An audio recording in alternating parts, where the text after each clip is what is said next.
इसके अंदर ये मेरा, ये तेरा, ये युद्ध मेरा, ये राज्य मेरा, ये सत्ता मेरी, ये लोलुपता फिर कहां से? बड़े भगत सिरोमा बे प्रहलादू, ये सब बातें कहाँ की हमें? रावण से चाहता साफ साफ।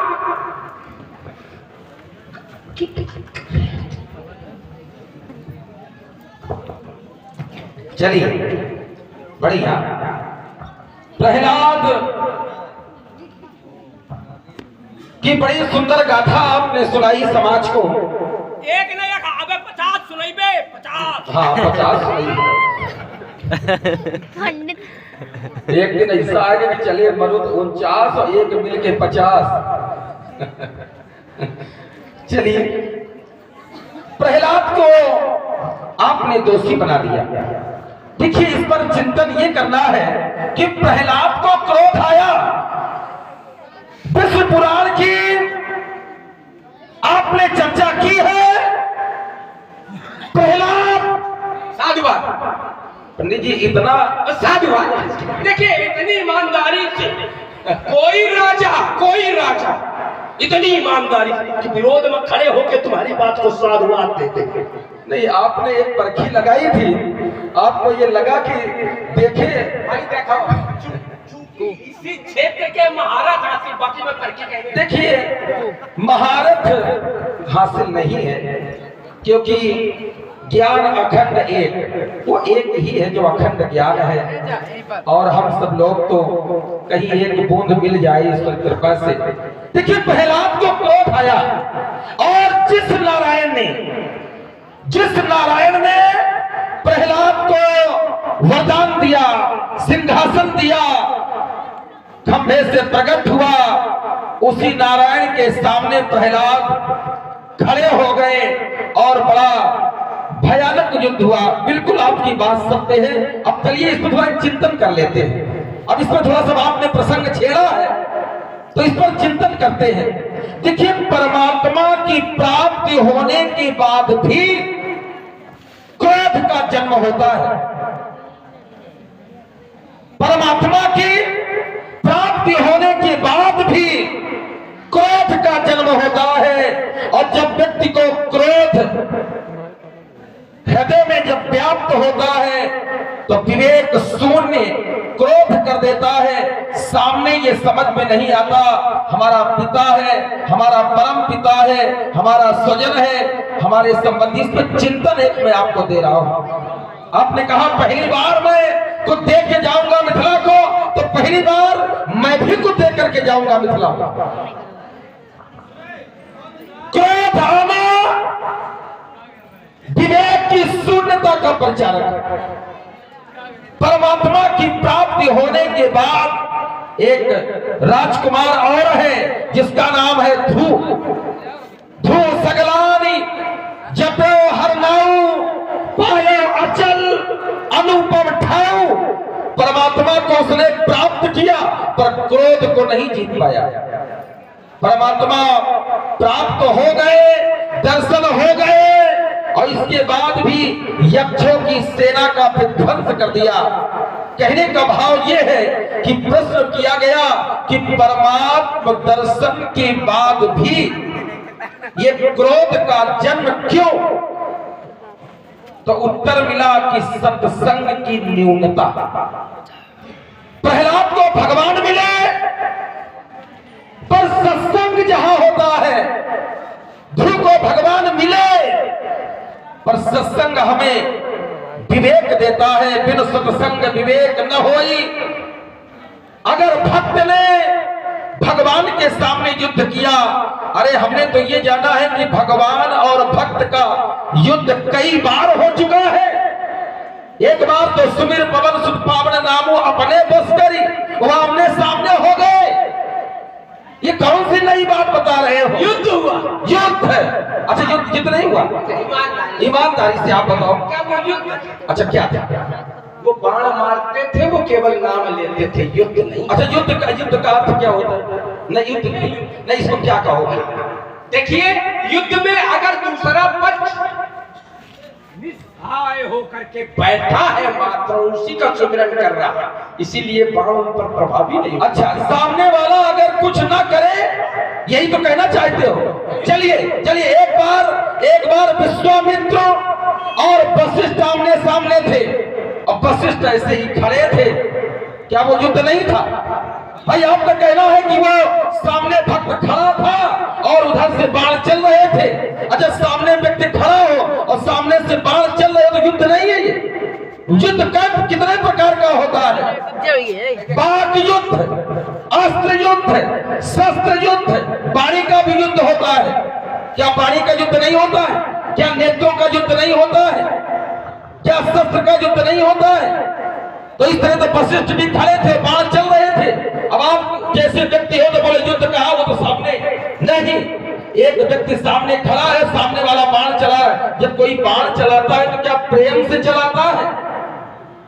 प्रेम से चलाता है। अच्छा, युद्ध का अर्थ क्या करोगे आप अपनी दृष्टि से बताएं कि इसका अर्थ क्या करोगे? युद्ध माने क्या है? जबरदस्ती तुम लोग करते को शस्त्र युद्ध, मल्ल युद्ध, वाक युद्ध, हमने तो यही युद्ध जाने हैं। हाँ, ये सब ठीक, लेकिन अगर दूसरा पक्ष केवल आपका ही नाम जप रहा तो क्या युद्ध की गोद में उसे खड़ा किया जाएगा? एक बात। दूसरी बात, चलिए उदाहरण जो तुमने रखा किसका? वशिष्ठ का। तो वशिष्ठ ने किया क्या था? वशिष्ठ ने सैनिकों से लड़ने के लिए, चलिए वशिष्ठ ने क्या क्या किया?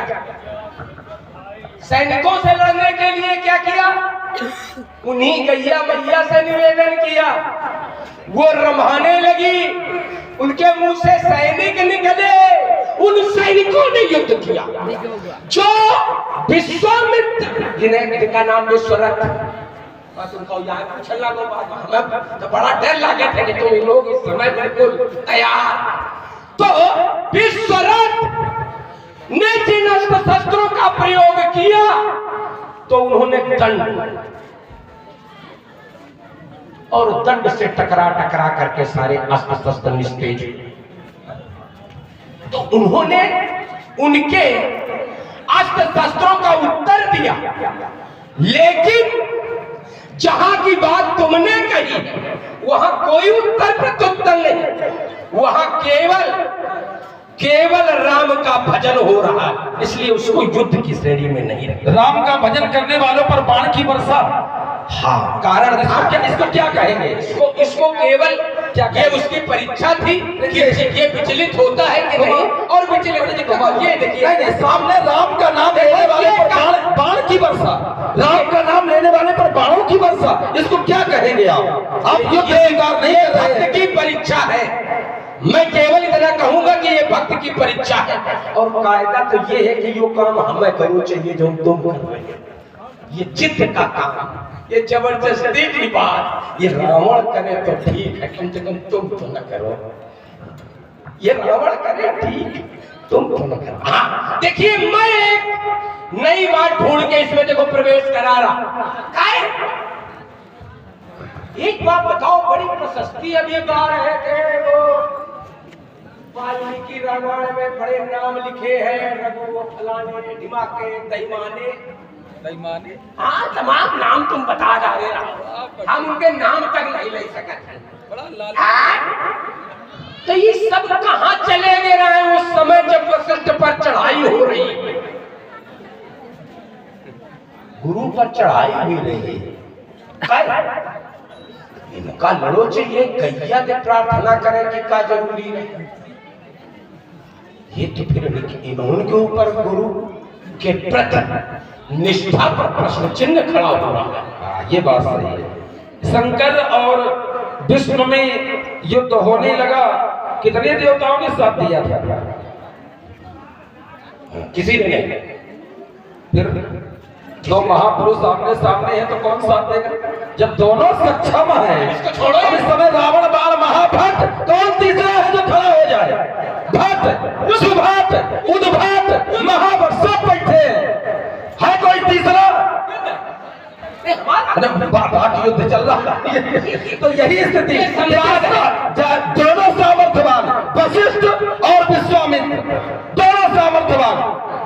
क्षत्रिय बलम ब्रह्म तेजो बलम बलम एकेन ब्रह्म दंडेन सर्वदंड हतो हतः।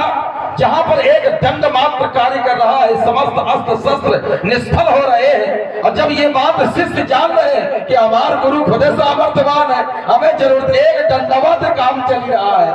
जब एक डंडा से काम चल रहा है तो जरूरत क्या है उन शिष्य का जाए। एक बात बढ़िया शत्रुपक्ष अगर हमारी सीमा में प्रवेश कर रहा तो राजा का नेतृत्व। देखिए ये गलत आरोप नहीं, आरोप गलत। विश्वामित्र को शत्रु पक्ष और नगर में प्रवेश, विश्वामित्र जैसा राजा, पंडित जी विश्वामित्र, हाँ राजा कोई साधारण व्यक्तित्व है। तो फिर यही तो बात है कि इसका सिद्धार्थ ये हुआ कि साधारण हो तीर रघुवंशी भात पराज, चूंकि विश्वामित्र जैसा राजा था ये बढ़िया, ये नहीं कर वही लड़े। ये बढ़िया बात। चलो समय का संकेत हो। हमने समय देखो ऐसा थोड़ा ही घड़ी पकड़े खाली अपने के लिए, हमें यो बताने की जरूरत थोड़ा ना। यो तो हम जाने कि तुम सवेरे कर दिया बहु का कहा है कि बंद हुई गई ना, पानी जब बंद हुई था तो अपन रास्ता पकड़ो काहे काम छाया ले छाड़ तू देगा चाप के माला कितना भी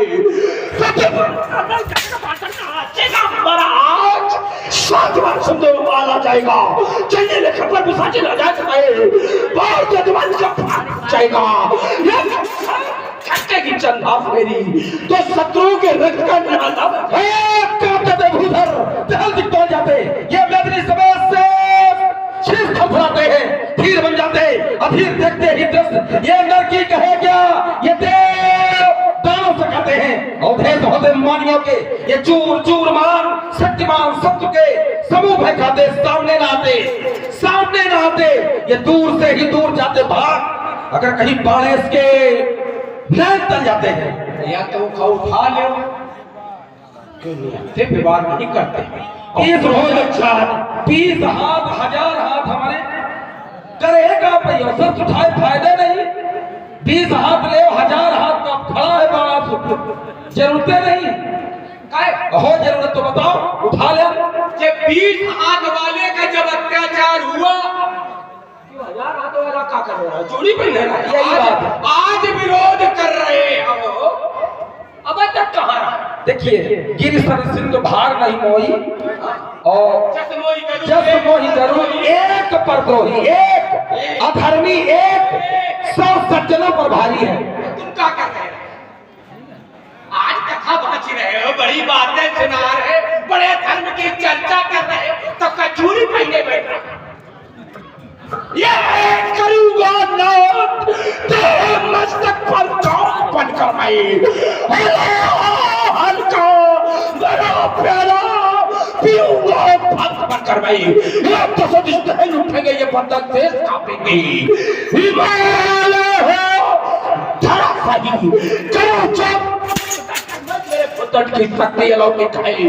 बड़े जुबान भूतल पर करूंगा जंग खिजराम से ये दिनकर दिवाकर को खिजराम संकर्षण शेष को पाताल से खिजराम दिग्गज दिग्पालों को दिशाओं से खिजराम सती को महाकाल के भाल से खिजराम जासो पवन के प्रबल देख को खिजराम दहकते पुच्छल कारों को जौल से खिजलाओ लंका से वीर बाकरे बलवानों को बड़ा बड़ा है बल्लभगढ़ के लाल से बल्लभगढ़ के लाल से बल्लभगढ़ के लाल से कहो ना करो। हेलो ये श्री मैंने इन पर लगाया प्रतिबंध और तुम हम प्रतिबंध के विरोध में बढ़ाओगे लगाओ हाथ। भाई देखो कहीं चैला चीर के डाल दे। वाह चैला चलो चीर तो खैर रहे हो महाराज, 6 महीना चीरे के बाद आधा तो रातों दिन चीर रहे हैं पंडित जी। और इतना जब भगवान दे रहा है तो चैला चीरे का जरूरत है। ये सब काम हम मनई चीरे की बात में तुमका काम चैला हमका तो लाख का लोहार वाला काम करने लगे। स्थिति ये हो गई। चले एक बार प्रेमी सज्जनों दोनों हाथ उठाए। सुख पाता रहा जो सदा जग में, उसे आखिर में दुख पाना पड़ा। पछताया नहीं जो कभी भी कहीं, उसे अंत समय पछताना पड़ा। कोई फूल न बाग में ऐसा खिला, खिल के न जिसे मुरझाना पड़ा। विधि का ये अटल विधान रहा, जिसे आना पड़ा उसे जाना पड़ा। जन्म लेकर यहाँ कौन मरता नहीं। बढ़िया बात कही थी, इसका उत्तर बढ़िया बात। लोग समर्थन नहीं करते, हम आपकी बात को समर्थन करते हैं। जन्म लेकर यहाँ कौन मरता नहीं, बिना मरने से मिलती अमरता। कोई आता या कोई जाता वहां, नाम कोई कोई ही कमाता यहाँ। कर्म करते सभी सब भागवत पांच रहे, कर्म करते सभी कौन करता नहीं, बिना मरने से मिलती अमरता। आपने कहा कि सह के परहित की पीड़ा, विषय ये महत्वपूर्ण है। सह के परहित की पीड़ा रहा जो मगन, आज दुनिया करेगी इन्हीं को नमन। नाम इनका अच्छे स्वरूपाय जटाधराय पिनाक हस्ताय सनातनाय। बहुत दिनों तक यही कहा जाएगा। दूसरी बात तो नाम उसका मिटाए से मिटता नहीं, बिना मरने से मिटती अमरता। देखिए आपने कहा कि कोई यहाँ से जाता है, जाता कोई नहीं है आचार्य जी, जाते नहीं है कोई भी। दुनिया से दूर चलकर मिलते हैं सब यहाँ पर कपड़े बदल बदल कर। वासांस जीर्णानि यथा विहाय, नवानि गृह्णाति नरो पराणि, तथा शरीराणि विहाय जीर्णा नन्यानि संयाति नवानि देहि। ऐसा थोड़ा ना, मतलब अब फिर से शुरू करेंगे निर्माण, तो फिर से शुरू करेंगे। और एक संग तो ऐसे हुए करेंगे समय सामने हो और धनुष